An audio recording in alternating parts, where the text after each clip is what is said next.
This video is brought to you by NordVPN. In the description is a link to our previous video on how VPNs work, as well as a limited time offer that will give you a big 75% discount. That's only $2.99 a month for the early VPN to obtain a perfect score from PCMag, and also what I use myself on a daily basis.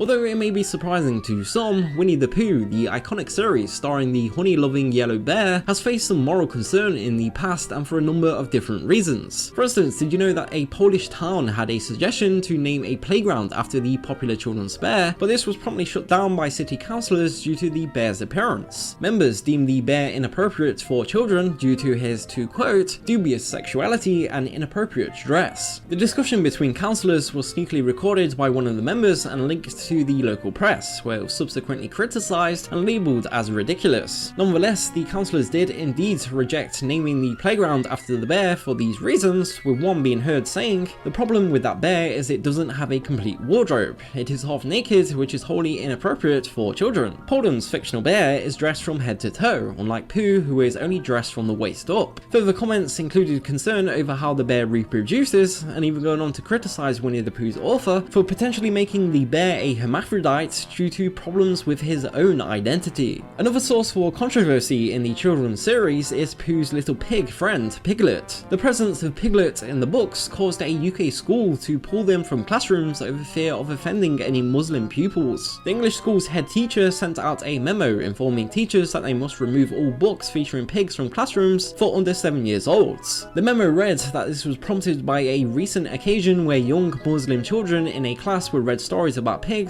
which could have caused offence to religious sensitivities. This then went on to make mainstream news in the UK though, and then got a response from Muslim leaders at the Muslim Council of Britain. The religious leaders called for an end to what they called a well-intentioned but misguided movement. Their head teacher would later apologise, saying, "All we are doing is trying hard and reasonably successfully to ensure that all of our children are awarded the respect that all human beings deserve." It's not just this incident though where Pooh's pig friend has come under fire. The National Public Broadcaster of Turkey, the Turkish Radio and Television Corporation, completely banned the Disney cartoon in 2006 due to featuring a pig as one of the main characters. It wasn't just Winnie the Pooh though, as several of the shows featuring pigs were also scrapped. The censors also admitted that they initially considered just removing the scenes showing Piglet, but realised that this wouldn't work due to how frequently he appears. By far though, the biggest controversy the famous bear has come under in recent years is his depiction in the region of China. Ever since a 2013 social media post which compared the Chinese president with the plump bear in an image showing him walk side by side Barack Obama, the Chinese government has enacted harsh censorship against anything to do with Winnie the Pooh. The Chinese region has strictly regulated internet access, with the state censors blacklisting many parts of the web and closely monitoring things like social media to remove anything deemed unsuitable. This censorship regime is known as the Great Firewall of China in the Western world, and is a combination of the terms firewall and the Great Wall of China. Winnie the Pooh ran into issues for two reasons. Not only was it seen as highly offensive to mock the president in such a way, which is against the moral interest of the country, but Winnie the Pooh would also start to become a way to bypass other censorship. Due to the heavy internet surveillance, the Chinese public began to use images of the bear whenever they wanted to talk about the president. The bear in essence became co-talk to try and get past the nation's censors. This image from 2015, which compares Pooh sticking his head out of a car with the Chinese president doing the same, was even ranked as the most censored image of the year by the censorship tracking website Weiboscope. More recently, Christopher Robin, the Winnie the Pooh movie, was denied a release by the Chinese government due to the same reasons. And then only a few weeks ago, this came to a head again, with screenshots of the upcoming video game Kingdom Hearts 3. The crossover game that combines elements from the Final Fantasy video game series with the world of Walt Disney had recently showed fans a promotional trailer featuring Winnie the Pooh. Not wanting to face censorship though, this led to some Chinese websites employing a range of censorship on their posts, which blocked out any images of the bear. It's important to stress though that Pooh is not completely pulled in China, and so you'll still be able to find him at the rides at Disney's Shanghai Resort for instance. However, these issues with the bear being discussed on the internet are still going strong to this day. This has actually led to an annual occasion over in Tokyo, Japan, where a person has become famous for dressing up as the bear during Halloween surrounded by dozens of busy bodyguards, much to the amusement of crowds. What do you think about these issues that the children's bear has faced? Please let us know your thoughts in the comments below, and consider subscribing to the channel to see more videos on how video games and other media are changed around the world. Until next time, thank you for watching.